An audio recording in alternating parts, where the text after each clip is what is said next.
if he believed he could do it, he could believe I could do it. Right. So it's just projection. It's like if they truly, like Alan and Kev, 3 years ago, us sitting inside McDonald's, like I told you guys, like what my goals were.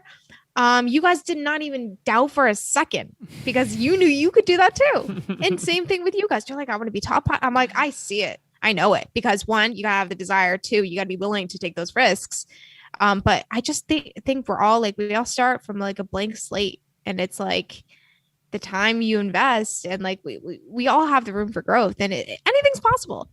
And so like one thing that really helped me was just recognizing my thoughts, meditation, and just, you know, for instance, I see anxiety as not something, oftentimes we kind of identify ourselves with anxiety. I deal with anxiety, by the way, like big time, something I'm working on. But sometimes I would call myself, I'm anxious. I'm an anxious person. But once I started retraining my mind, realizing, no, those are anxious thoughts. Can I identify myself with them? Can I accept them or to reject them? And the same thing with what people tell us, the things that people say, the doubts that they have, it's like we can accept those or we can reject them.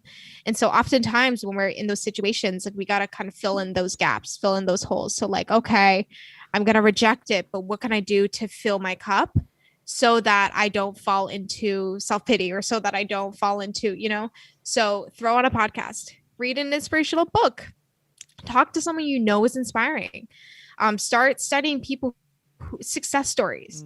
So that's what I did when I lived at home after graduating college. Was whenever I had negativity from people, for haters or whatever, I would just throw in my headphones and I would listen to a podcast.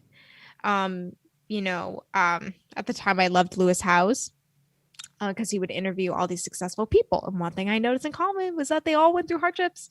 Every single one of them.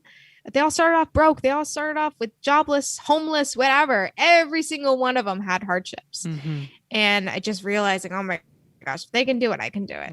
There's no excuses, truly.